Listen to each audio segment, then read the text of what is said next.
slogan for the whole year was enjoy the process and don't focus on the end goal. Whatever happens, it'll come. And I feel like not only in sport is that valuable, but also as like a mom, a wife. I mean, no matter who you are, whatever you're doing, you gotta enjoy the process, because if you're always looking so far in the future, the present just goes by like that.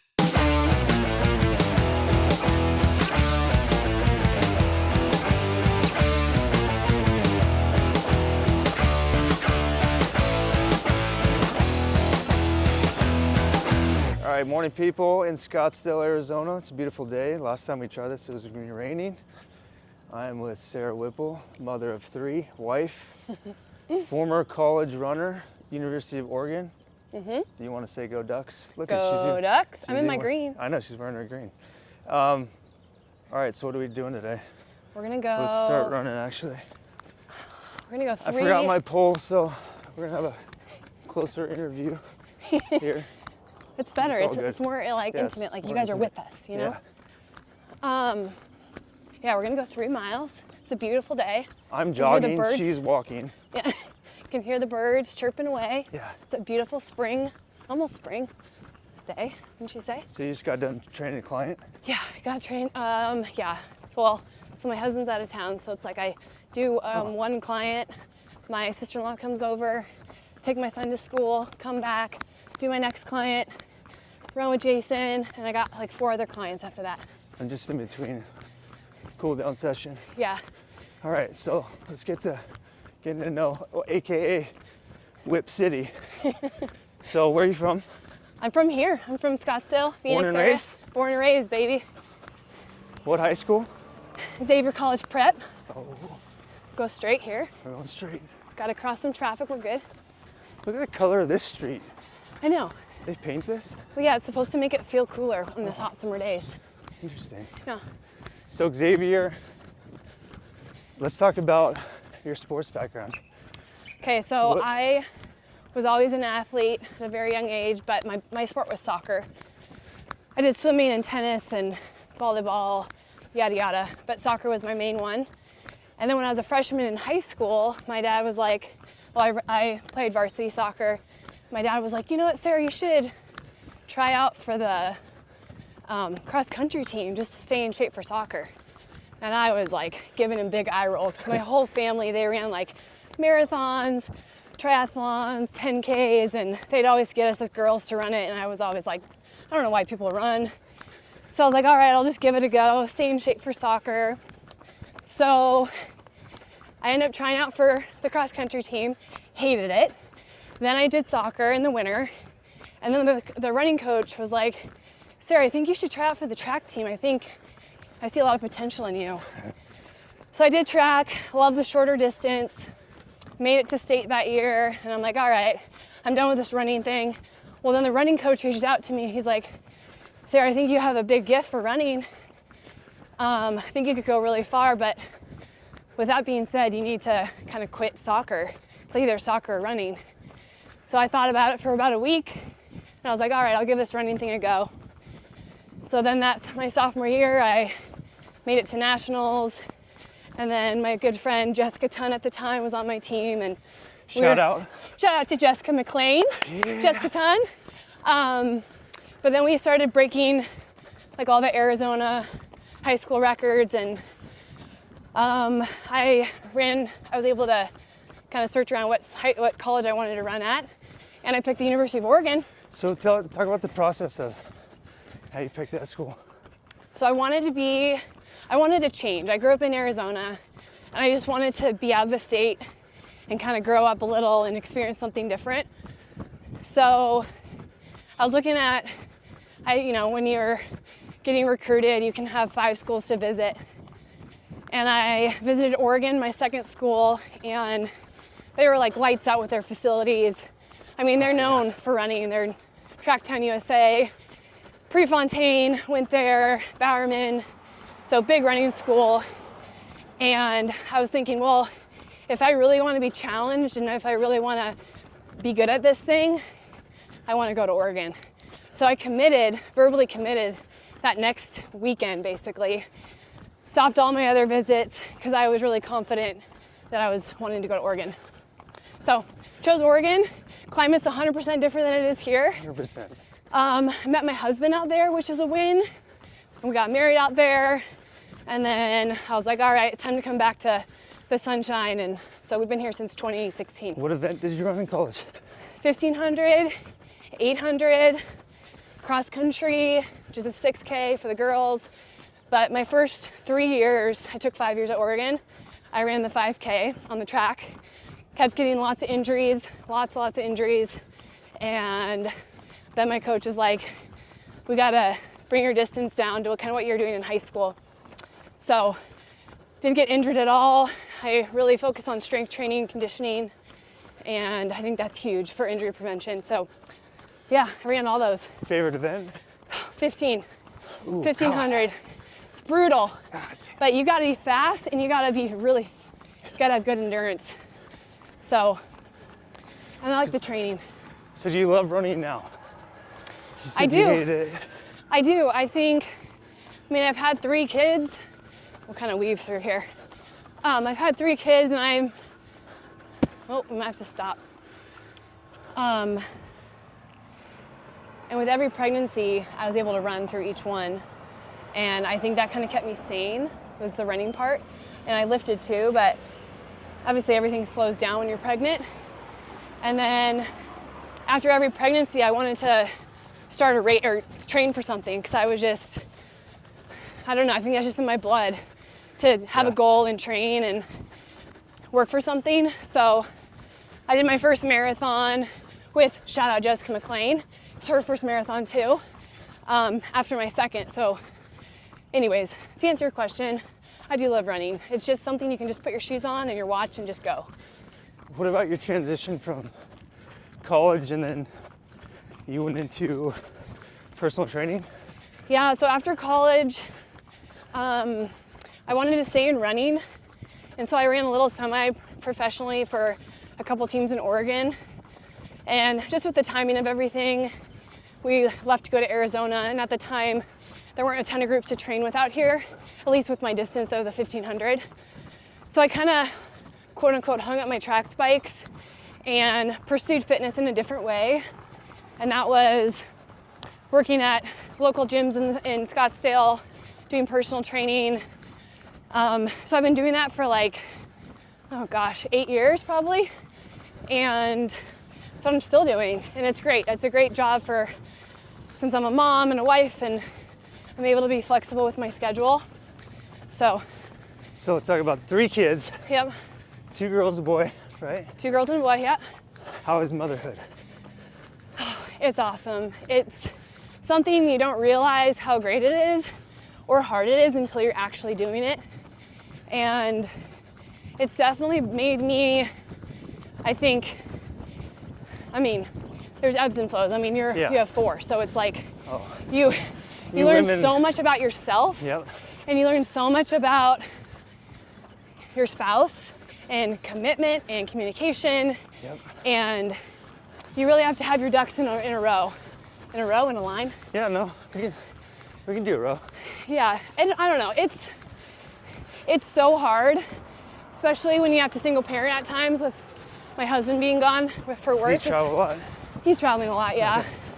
But I think it's just having all the kids on a good routine and I don't know, just making sure I'm paying attention to each one of them because they need that. Did you have a set number of kids that you wanted? So after we had 2, I was like, okay, we have a boy and a girl. I'm good. And my husband's like, Sarah, I think we just gotta wait till Peyton's 2 years old to make sure we have, that, okay, we're good. And then she was like, not even 2. And I'm like, all right, I'm feeling ready for a 3rd. And we have our 3rd girl, our 3rd baby's a girl. And I think we feel pretty content with 3. Yeah, you're outnumbered. Yeah, outnumbered. But I can totally see why parents go from 3 to 4. Yeah. Because it's like, what's one more? It's no different. Yeah. Okay, so what is some advice you'd give to a new mom? Take one day at a time. Have time for yourself whenever you can, even if it's a 10-minute time to journal or take a nap or do a workout or go for a walk or whatever it is, have that you time. And I think if you find yourself not doing things for yourself or loving yourself, it's really hard to be kind and love your kids and your spouse, your partner. So yeah, take one day at a time, have grace, enjoy the hard moments if you can, because that season passes really quickly and they're on to the next thing. And then soon you realize it's like, wow, they're already this many years old. I feel like the days go by slow and the years go by fast. So 100%. Now what about, this is just naturally flown into advice you give women. You talked about this a couple weeks ago on your Instagram about body image. Like, what advice would you give women on that? like if they're pregnant? Yeah, because it's not easy to get your body back. Yeah. You know? I'd say. Or even advice you'd give if they want to get pregnant so they can bounce back. Yeah, good question. So I'll go with the first one as, say you've had a baby or you're pregnant and your body's just not the same as it was and you're feeling really discouraged.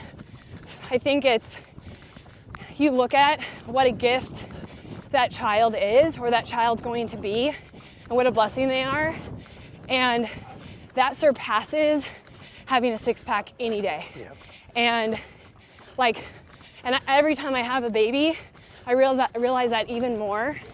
And I realize that as a woman, you're sacrificing your body, which a lot of women, some men too, but have, you know, I don't want to call them issues, but I mean, I had them back in college where I had a little bit of body dysmorphia. And I think a lot of women have that here and there, depending on what they do. But I think it's just having the gift of having a baby is, I mean, it surpasses all looks, right? Yep.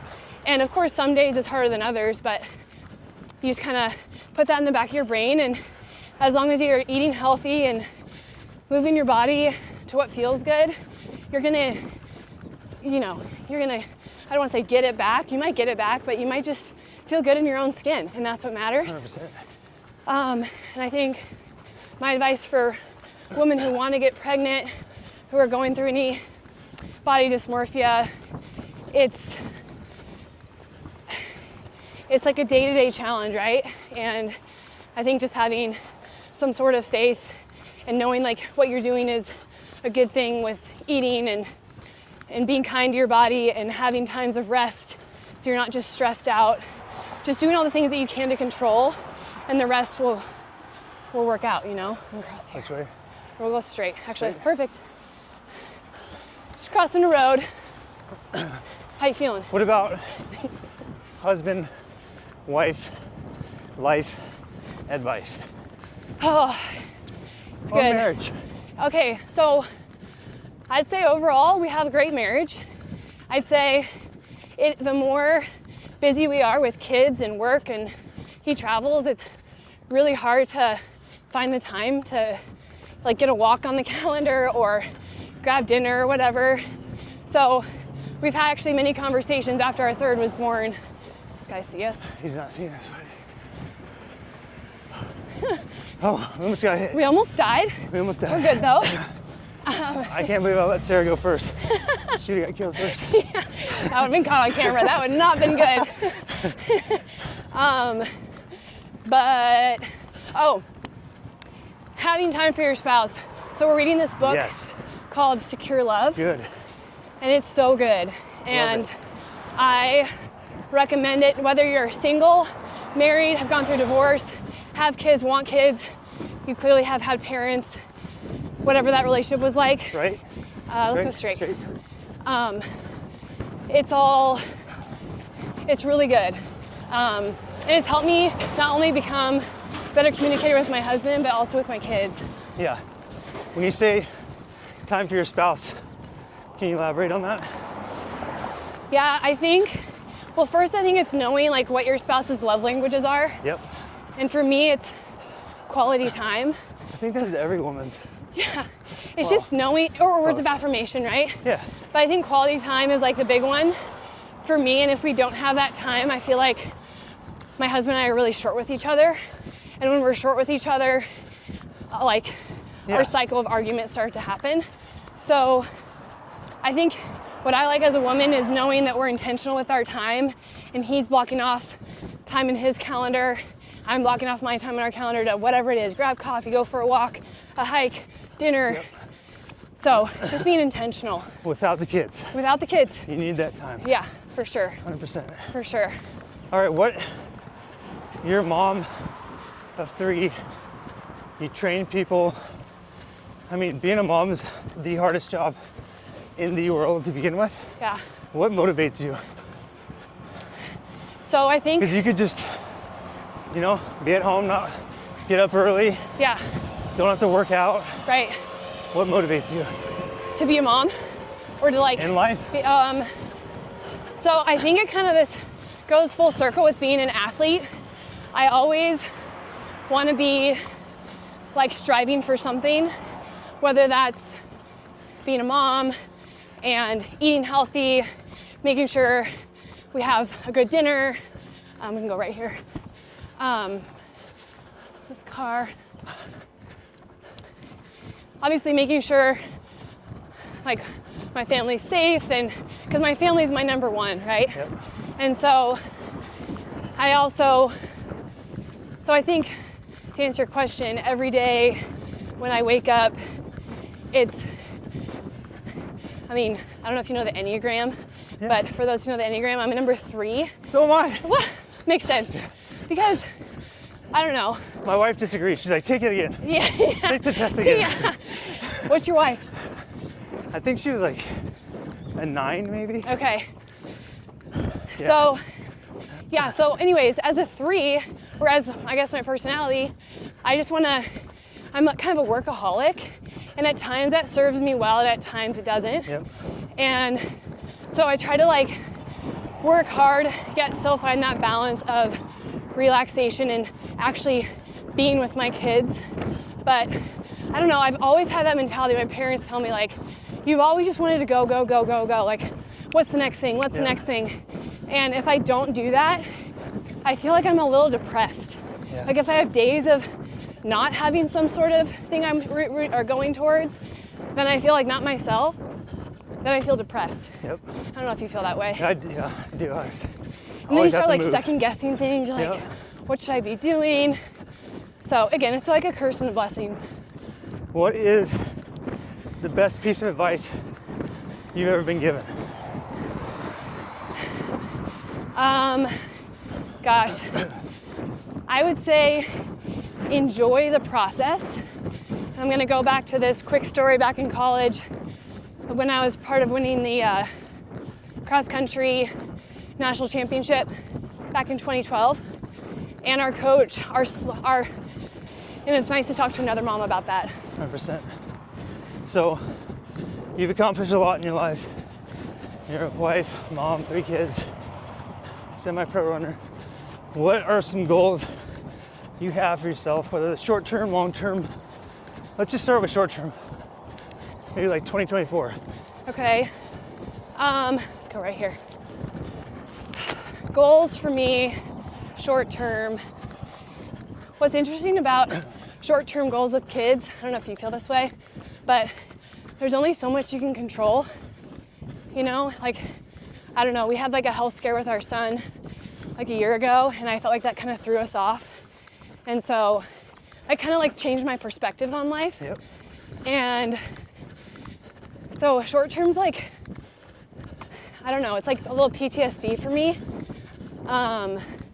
But I would say business goals, I would love to expand my business so that I can do more, kind of make it more online, whatever that looks like. Sure. And less hands-on. I mean, I do like 30 hours of in-person training clients, whether if it's one-on-one or two-on-one. And I feel like that can only go for so long, especially as my kids get older and they're doing sports. So kind of finding a way to transition. And long-term, I don't know, I'm gonna have to come back to that. That's a hard one. It's hard. It really is. All right, last question. Okay. No, sorry, 2 more questions. You like to cook and bake. Favorite food, ethnicity. Oh man, I'm gonna have to go with Mediterranean or Mexican. The 2 M's. 100% Mexican. Living in Arizona, you gotta go Mexican. What do you like to, favorite dish to cook?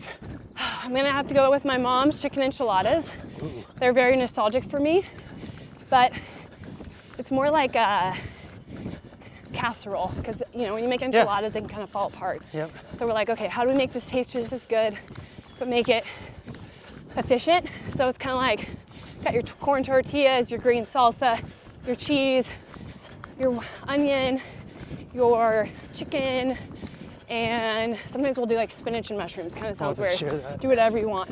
But then you just layer it, and on the top you end with some sauce and cheese and a little bit of chicken, like shredded, and top with some avocado after it's cooked. It's pretty good. Yum.